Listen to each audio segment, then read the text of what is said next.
Good afternoon, everyone. Dignitaries on the dais.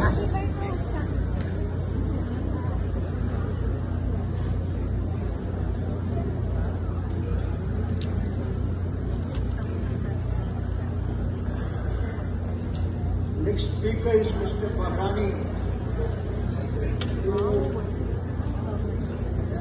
Mr. Manohar Bahrani. He is an engineer by profession. Occasionally served the United Nations Climate Change Secretariat and is currently the chairman of CSR Committee of All India Senior Citizens Contribution. Mr. Bahrani, please. Thank you, Mr. Oli. So once again, dignitaries on the dais, Shri D.N. Chapke ji, one of the founder member of ISKCON, Shri Badane ji, currently the president of ISKCON, Shri V. Narayan Murthy ji, Shri Vice President, and Shri T.P.R. Omni ji, the Secretary General past of the ISKCON. My fellow kind hearts and my dear young hearts, we have been enlightened in the inaugural session, and now we are talking what we are going to talk in the next 2 days. तो सबसे पहले मैं ये कहना चाहूंगा कि मेरे बचपन में मैंने देखा कि बच्चों की जो संख्या थी वो in the society of all ages सबसे तेज भाग रही थी। मेरे घर में 9 भाई बहन और मेरे सब पड़ोसियों के घर में 5 से 15 बच्चे। तो सभी के यहाँ जो हम लोग बच्चे थे ये सबसे फास्टेस्ट नंबर में संख्या में समाज में बढ़ रहे थे। और आज 73 साल के बाद में सरप्राइजिंगली मुझे ये अच्छा लग रहा है कि बुजुर्ग लोग जो हैं उनकी संख्या सबसे तेजी से बढ़ रही है।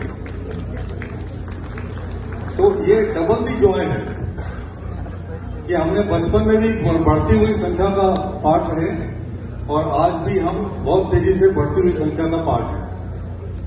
और इसमें सबसे इंटरेस्टिंग बात तो ये है कि यूनाइटेड नेशन का प्रेडिक्शन है कि अगले 10 वर्षों में संसार में जितने वरिष्ठ नागरिक हैं उनका नंबर संसार में जितने युद्ध हैं उनसे ज्यादा हो जाएगा। तो ऐसी स्थिति में आप सोचिए कि आपको बहुत जॉयफुल जीना है, आपकी जिंदगी में डबल जॉय है और साथ में जुड़े हुए सम चैलेंजेस भी हैं। तो उन चैलेंजेस को भी हम लोग थोड़ा सा देखना है। अब मेरे पास जो कहने के लिए है वो 3 पार्ट में है।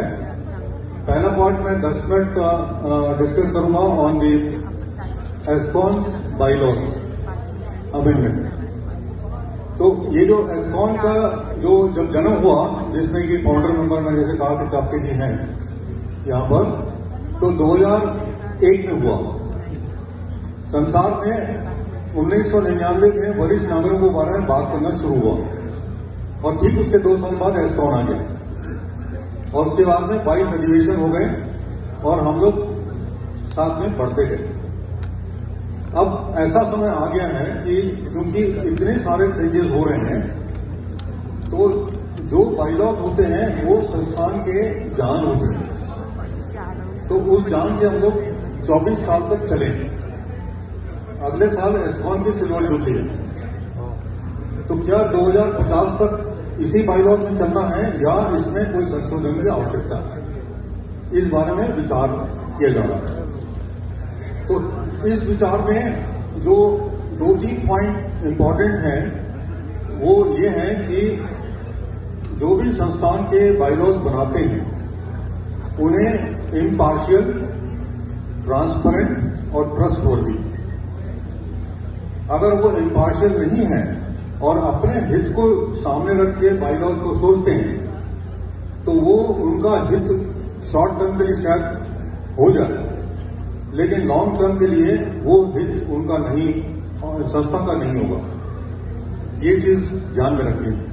दूसरी चीज ट्रांसपेरेंट होना है, सब चीजें ओपन, कोई चीज क्लोज नहीं।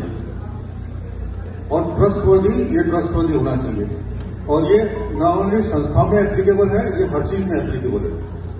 हमारे पास संस्था है रोटरी क्लब, आप सब लोग जानते हैं। उसका सिर्फ एक ही छोटा सा एम है, सर्विस बिफोर सेल्फ। मेरी मिसेस ने रोटरी क्लब ज्वाइन किया, उससे मुझे अपॉर्चुनिटी मिली, मैं शिकागो में गया। आउटर शिकागो में रोटरी क्लब का हेडक्वार्टर है।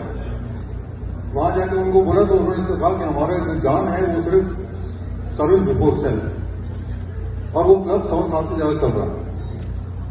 टाटा हाउस है, उन्होंने तो उनको आपने देखा, वो भी 100 साल से ज्यादा चल रहा है। उनका अपनी फिलॉसफी है कि ह्यूमन रिसोर्स जो है वो कैपिटल है, आप चाहे जो भी कीजिए। इसीलिए उन्होंने एक बार स्टील प्लांट के लिए लिखा था, वी ऑल्सो मेक स्टील। मतलब स्टील उनका सेकेंडरी था, ह्यूमन रिसोर्स उनका सबसे पहले था। तो टाटा हाउस मानता है कि मैं ह्यूमन रिसोर्स को ही रिच करते जाऊंगा, इसलिए वो 100 साल से ज्यादा चल रहे हैं। ये चीजें हमारे इक्विपमेंट में भी चलती हैं। जो हमारे फ्रेंड्स पंजाब और नॉर्थ से आए हुए हैं, शायद उन्हें ये नहीं पता होगा कि देहरादून से मसूरी में बीच में जंगल में एक छोटा सा हाइड्रो इलेक्ट्रिक पावर स्टेशन है, जो 1904 में बना था। वहां पे कॉपर बाउंडेड ट्रांसफार्मर लगा हुआ, और 2007 में 103 साल बाद में वहां गया, वो ट्रांसफार्मर बढ़िया से काम कर रहा। और आज आपने देखा बहुत सारे ट्रांसफार्मर जो पोल पे लगे रहते हैं वो 5-7 साल पे जल जाते हैं।